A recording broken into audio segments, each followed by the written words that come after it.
Hello and welcome to the Sports Box.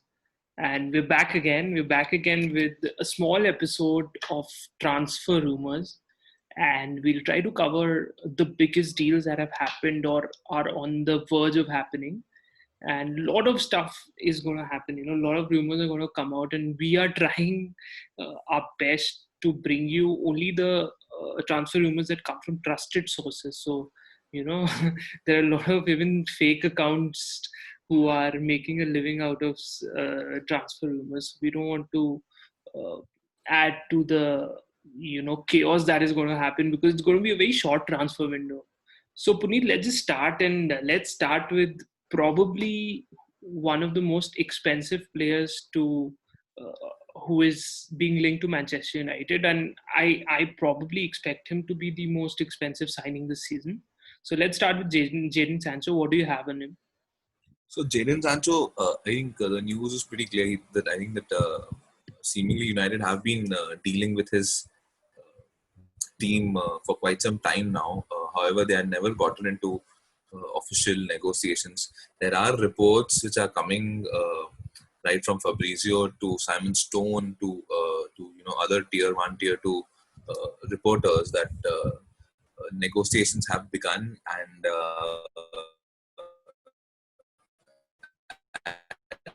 and both parties know Sancho wanting to now join United, but again, a deal like this is extremely uh, complicated because it won't be like 100 million or 120 million directly on the table. It seems to me, from what I'm reading, is that it is going to be broken into parts in terms of especially the kind of age Sancho is, plus his marketability and the fact that he's English.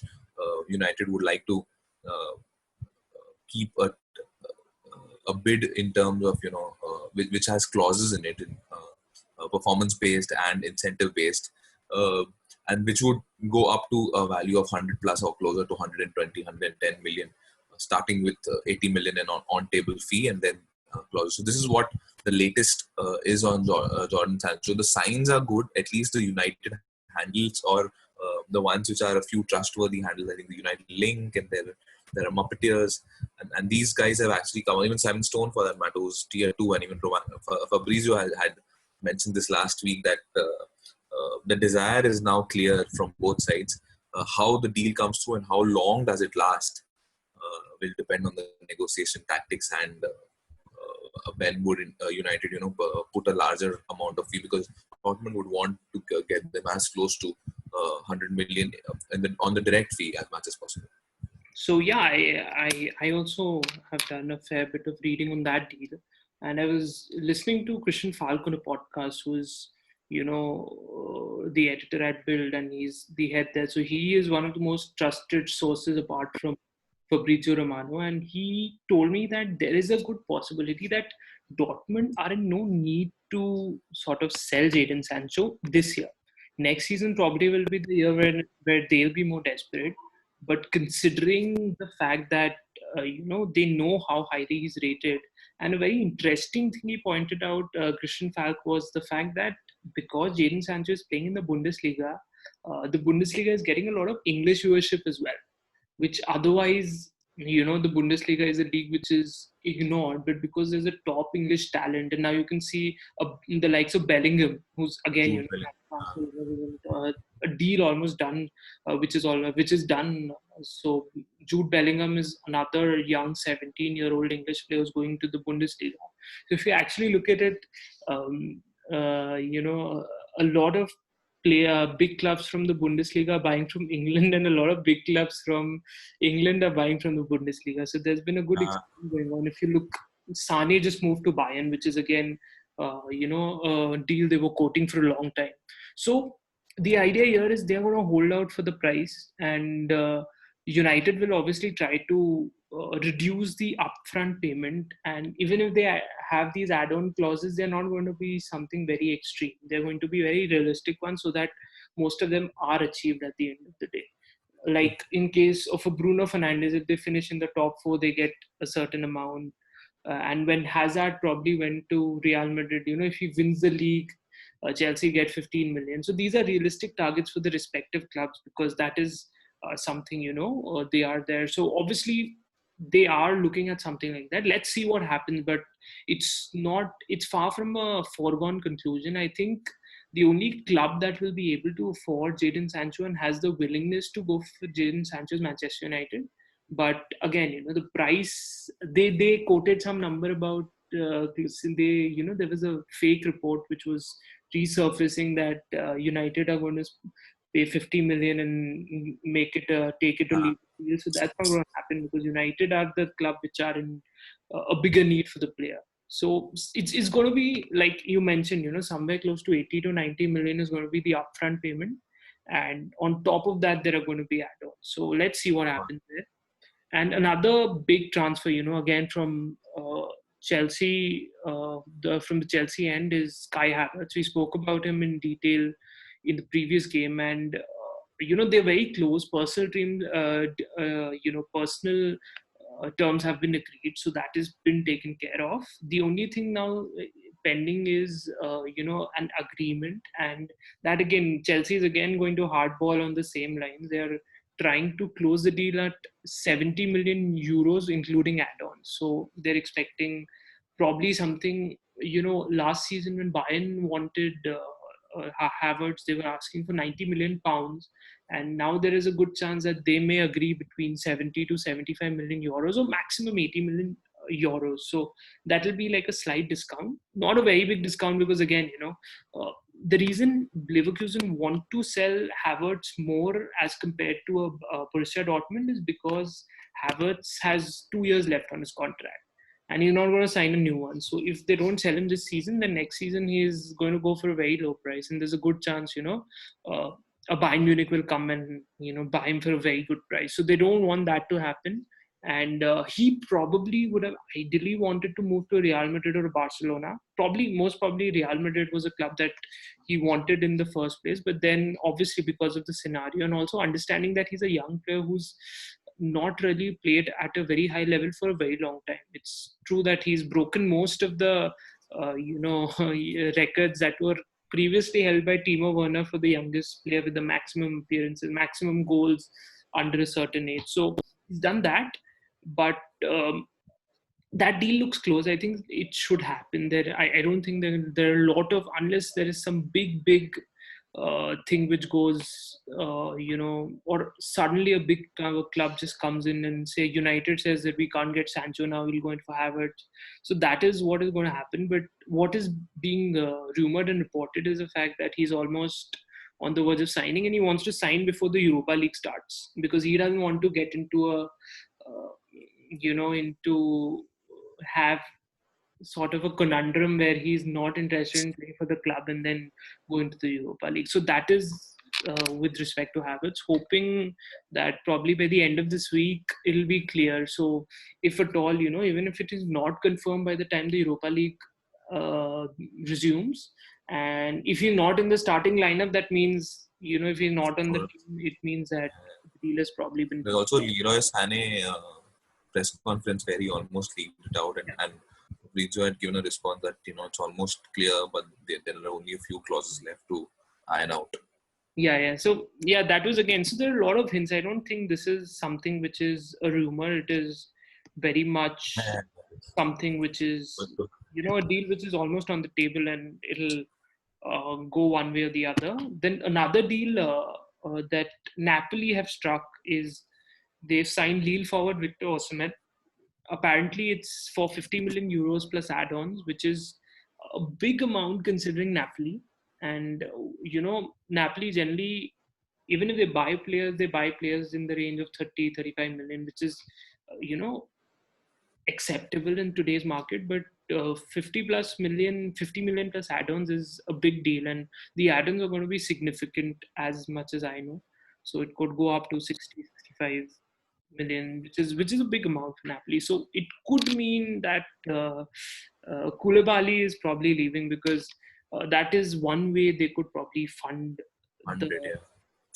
the big transfer that they're going in for. So because Gattuso has come in, there's a new manager. Obviously, he'll want his kind of players. So first of all, I think that they want a proper replacement for Milik, because Milik is all said and done. He is a good goal scorer, but I've never seen him perform very well in a lot of big games. So probably they're looking for a replacement there. And what else do you have, Puneet? Is there So, something? right. So from the United front again, I think there's a bit reported interest in Alexis Sanchez to be bought permanently, and it is reportedly, so United are holding on to somewhere closer to 20, and they're looking at around 15. But Fabrizio and the rest of the reporters have claimed that that is another deal that is likely to be pushed through, and it might happen somewhere in the range of 15 to 20 million pounds. And the thing is, they want to sign him permanently, and he's ready to cut down on his wages. So that is another deal which could be one of I the think that's outgoing going to be very beneficial for United, considering the massive wages that are wages. going. Even after the loan, I'm pretty sure they're bearing more than 50, at least 50% of the wages. Yeah, it was 60-40 something like that. Yeah, it was a very weird structure that they had found. So yeah, so that is another thing that is on its way to happen. Other than that, I think there's a Thomas Partey update that you have. Yeah, so basically, Thomas Partey, Arsenal have been quoting him for a long time now, and he's been strongly linked with them. But again, Arsenal being Arsenal, they're trying to hardball again, and they're obviously Atletico wants 50 million euros, and they are offering 25 million euros plus a player. I don't know who the player is, but a lot of people are saying it's probably Guendouzi, because he fits in the same role that Thomas Partey plays. Obviously not as physical as him, but he's good in a tackle, and I don't think he's a bad player. He's a talented player. Probably some issues he had with Arteta and things really didn't work out, but he was one of the more promising players that were in the Arsenal team, in my opinion. Obviously, Arsenal fans would differ, but I don't think he's a bad player. But I don't think that Atletico Madrid want to go in for a swap deal or want a player in place, unless they're really interested. Because there are a lot of rumors that Chelsea are interested in Jan Oblak, which is, all I find it absurd, because if Chelsea probably wouldn't have spent on Werner, Havertz, and Ziyech, it would have been a different ball game altogether. But I think he's not a realistic target. Fabrizio has stated that he's not a realistic target, and so that again is something which is too unrealistic to be true. I think Fabrizio mentioned the name of Onana. There are a couple of other sources who are mentioning Pope, so those are more realistic targets. There was a stupid rumor, I don't know if it's true, that Henderson would cost 55 million as if Chelsea want to sign a goalkeeper, and they're going to give him a 170k wage, which is absurd, because I don't think he's proven himself at that level. If probably a United who already have Henderson would want to try him out, but if you're spending so much money, then you would rather buy a player who's played at the highest level, who's played in the Champions League. So I think Onana is a good fit there. But Chelsea have been in touch with him for a long time, but nothing concrete on that part. So Puneet, any Liverpool news you have right now? Not really. The only one, I think there is one centre back that they are linked with. I am currently trying to just iron through. I think you have the details for it. Yeah, I have. So the first deal that, again, Apart from the Lovren one, which were very leaving. yeah, the Lovren one. Yeah, can you just elaborate on that? So just a second, yeah. Just So I'll continue with the more interesting one, because Lovren is someone who's not that you know. So he's basically joined Zenit St. Petersburg, and approximately a fee of closer to around 15 million. And he's already said his goodbyes, and he's very happy with the deal. And I think they are going to look for another centre back from I know you're talking Turkish centre back. Again, one more player that we missed out on. They've also let Adam Lallana leave. Oh yeah, to Brighton, which I think is a very good deal, actually. For Brighton, because he's style of play so much, because Graham Potter is a very attack-minded manager, and he believes in playing attractive football. So what do you think? Is he going to be a success with Brighton? Because I think it's a big, massive coup for Brighton, signing a player with that technical ability. Yeah, and with the experience at Liverpool and Southampton, and he's an England national too. I think it's a brilliant deal that Brighton have done, and I expect very good things. I think they would definitely be in the top 10, 12 next season. One, for the kind of football that they play, and and they have given Graham Potter a lot of confidence. I think he signed a 5-year deal last season when he had come in initially. So I think he, and again, like you said, Lallana is exactly the kind of player that he has. He has got now Mope and Connolly, and he's gotten Cross and Trossard. So Cross, Trossard, and Lallana are very silky and very aesthetically gifted kind of players, and And you they've can also see them signed really. Tarek Lamptey in January from Chelsea, who's Yeah, again a right back. prospect. He's not the biggest. That is why Chelsea had a few apprehensions of retaining him. And obviously, Reece James was the guy who was more. Obviously, he's a better crosser of the ball. I probably think he's going to be one of the best crossers of the ball in a long time. But uh, you look at Tarek Lamptey, he's a system player. He fits the kind of football that Graham Potter wants to play. So I think they've got He started every game from the time he came back from the injury. Or yeah. if not started, he at least played good 60-65 minutes And every time, right? So that another shows the confidence that he has. another rumor which with Brighton is the centre back that was at loan at Leeds, Ben White. He is probably being quoted by Bielsa for 35 million pounds because he's really highly rated, and they're considering him to be one of uh, the upcoming top centre backs. Which I don't think is very promising considering the fact that most of the players who've been expected to do very well. If you look at the young and upcoming England players, it's probably John Stones who's not doing well, Maguire who's been very inconsistent, and uh, Joe Gomez. I'm not really convinced with Joe Gomez, although he Yeah, was yeah. in the Liverpool side. I mean, that is the side where Liverpool. I mean, the opponents sort of look to target him. That is why even Liverpool are looking to make some changes, and they're looking at a centre back from Schalke. And the name is a little complicated, so I need to get my Yeah, no, pronunciation right. He's basically the price that has been quoted is obviously 40 million pounds, and he's a Turkish centre back, and he's highly rated. Uh, and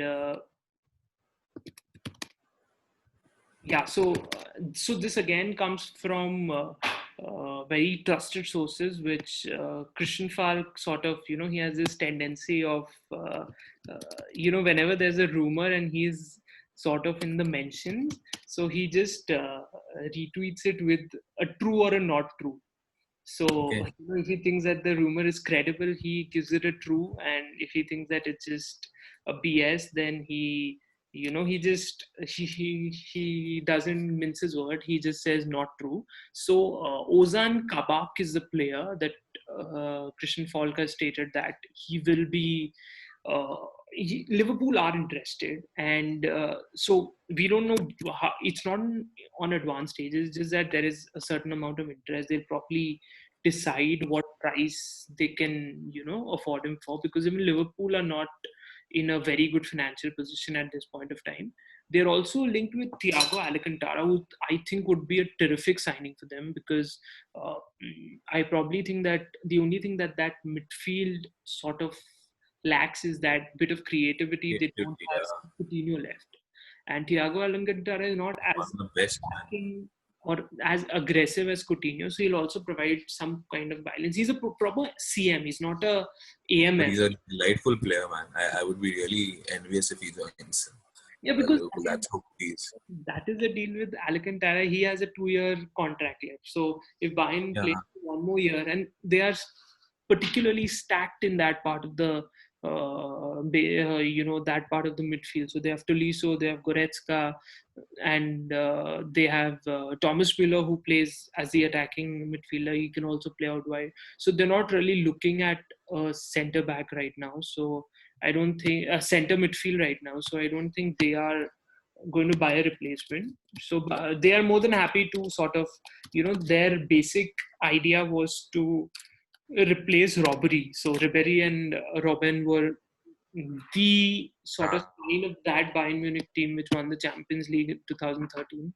So they were sort of looking to finally replace it. They were not convinced with Kingsley Coman, although they want to keep him. You know, there was a stupid rumor of him being linked with Manchester United, which was squashed very early. But you know, the problem with him is that he gets injured a lot, and they are not sort of very keen to have him. That's why Bayern always wanted a left winger. They were quoting Callum Hudson-Odoi last January. Then they were looking at Sane, but he got injured, so they decided to postpone the deal a bit. And now they finally got their man. So I think under Hansi Flick, they're going to be even more scary next. Stronger, yeah, man. Sane is actually has a very high ceiling, according to me. Like once he starts playing aggressively, that he'll be Germany and Bayern number one. Exactly. So that is scary. Gnabry on one side and and the Sane and Lewandowski, man, what a trio. And Lewandowski at their peak. So that is going to be a scary. I'm just scared to face. And then Alaba again wants to leave, but I think there is a good chance he might not leave because he again was looking for a move to probably Liverpool, a Real Madrid or a Barcelona. But obviously that is not going to happen considering their financial status. And David Alaba doesn't sort of fit into their immediate needs. So I don't think that is a deal which is going to happen. So again, that goes out of the window. And yeah, I think these are most of the deals that we were discussing. So a lot of clubs are looking to buy. I think English clubs will be more a little more active in this transfer market because obviously, you know, the TV rights and the kind of money that they make, and Leeds is going to spend a lot of money. So there have been, I don't know how to rumors that they've been linked with Zlatan and Cavani and like so. I don't know because Leeds do have a history, and now they have a good manager, and they're willing to spend. They're not. I can probably see an Aston Villa kind of transfer window, which is close to 150 million, which is quite a lot if you ask me. So if Leeds spend that kind of money, and they've got a better coach, obviously.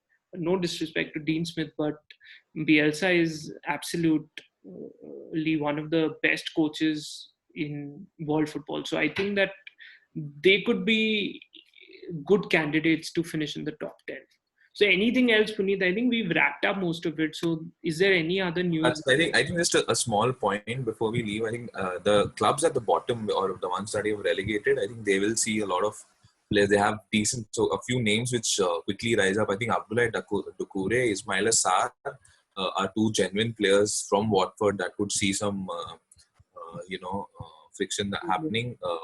Ake, definitely that could happen. Josh King is another one from Bournemouth. Norwich have Cantwell and Bundia, who I think are two really. Aarons is another one who. There was a report that Bayern. Probably Bayern, even Dortmund are looking at him. So I mean, again, you know, a lot of German clubs, because of Sancho doing so well, and Gnabry, who just moved from Arsenal, doing so well. So they've realized that there are a lot of players in Arsenal who are in the Premier League and in the Championship who are at a very high level. And they have sort of realized, if you will actually see, there is always a team in international football which has the best young players coming up, and they are the ones which are generally favorites for the World Cup as well. So there were a lot of young players coming in from France. There were a couple of years back. Then they built a good team. You know, there was a Varane, Umtiti, and Benjamin Pavard, and good solid players coming out of different parts on the field. There was an Mbappe, you know, who's still so young. So, and before that, I remember Germany had a influx of young talent. They had a Mario Götze, they had a Reyes, 2014. Reyes obviously couldn't play in the World Cup, but they had a lot of young players coming up who supported the team, which did pretty well in the 2010 World Cup, and then that's how they come together and sort of win a World Cup. So I think England is the team which has, I can name 10 prospects in England who are below the age of 20 and who are, expected to do some real good stuff. Phil Foden, Mason Greenwood, then Jude Bellingham, Callum Hudson Hudson-Odoi, Odoi, uh, a lot of them. Rehan Brewster, again from Liverpool. He's a top talent. So Max Aaron, Godfrey, Matt and both these James, guys are really highly rated. Yeah. Mason Mount, Mason Mount is Mason Mount, yeah. and if you consider under 22, so there's like some Mason Mount is Massive talent. Yeah. Jack Grealish is pretty young, so a lot of young talent, and we haven't seen the best of Calvin Phillips. I'm telling you, I personally think he's going to be one of the best. He's a proper old school CDM, so you'll probably like in the mold of a Xabi Alonso. So that is the kind of player we haven't seen him, and that is why probably he didn't get the hype that a lot of Premier League youngsters get, and probably that is why he was not a part of the Premier League. But I think he's going to be a good player. So a lot of young players coming in. That's why I think Germany are sort of scouting a lot of English talent, irrespective of the fact they're English or not, but young players who don't really get a chance at big clubs, because Right. I think a lot of big clubs have been guilty of not playing young players, and finally they are understanding that this is not the young players that were playing 10 years back. That's why you see a Mason Greenwood starting day in, day out, in spite of the fact that they spend money on Daniel James. And Yeah. Mason Greenwood is starting 10 out of 10 times in an important game. So that is kind of importance young players are given, So if you look at British talent, there's a Billy Gilmore who started ahead of Jorginho, who's a seasoned pro. So that is a kind of faith that a lot of English. Phil Foden has started to feature regularly finally. Yeah. Long time coming. I don't think they'll need a David Silva replacement because. Right. And we haven't spoken about City, so they haven't been concretely linked with someone, but apparently they are heavily linked with Nathan Ake. So they would want someone who is solid, who could be an option at centre back and left back as well. So because they are not really convinced with Benjamin Mendy in the bigger games, so they want a player who will sort of balance it out on the left hand side as well if needed. And Ake has before played at left back, for Chelsea a couple of times just to fill in as a more defensive option against a bigger team in the Champions League, say. So that again is something they're looking at, and they're looking at Ferran Torres from Valencia, who's again technically gifted player, very quick, very right wing. Yeah. So these are the options. I think we've covered most of them, and we'll keep you updated on all the latest transfers that are happening. I'm pretty sure that a lot of Premier League fans watch this, so we'll try to we'll try to keep away from in the air rumors as much as possible. Absurd rumors, Yeah, because some of them are just stupid. Some of them, like Messi's dad bought a house in Milan, and they're like, now Messi is going to move to Milan. I don't think it is feasible for any club to sign Lionel Messi until his contract is over. I mean, there is a year left on his contract, and he doesn't look like a player who's renewing it. So he'll have a long talk with the board. But again, it's too premature. Let's not talk about that. Like again, the Oblak rumor is something I'm not going to give any attention to till there is a very credible source says that there's some progress in it. I mean, every club is interested in Messi, but they can't buy him, right? So you ask any club, it's like FIFA. Your first bid you make on a FIFA manager is Messi or Ronaldo. That's the point. Ronaldo is 35, so probably his market value has gone down, and he's probably going to end his career at Juve or probably go to the MLS for once he's 36, 37, or later. Like Zlatan, he could still be relevant at 38, 39, so you never know that kind of an athlete. But that's how it is, So we'll try to get you as many transfer updates as we can, and we will be doing Arsenal roundup on Thursday. We'll have two special guests, and we're going to speak about Arsenal and the season that went by. 3 managers in one season, and the way ahead. Because a lot of arguments between the board and the manager, they don't get enough backing. I think that even when they get backing, they've invested in wrong players in the past 2 seasons, if you actually look at it. So quite very interesting stuff. So we're going to do an entire roundup, and we're going to cover a lot of clubs. We're going to cover a lot of big clubs, and we're going to get fans from those clubs who can give you a better insight than we can. So thank you so much for watching this video. And if you like the video, please click on the like button. And if you like the content we are posting, please subscribe to the Sports Box. And thank you so much for your time, Puneet. Had a lovely time speaking about the transfer rumors. And we'll try our best to give you all the rumors we can. And with respect to all big clubs, we're not only going to cover the Premier League, but if there's a big deal happening in other parts of Europe, we're going to cover that like we did today. All right? So that's about it. Thank you so much. Bye. Bye-bye.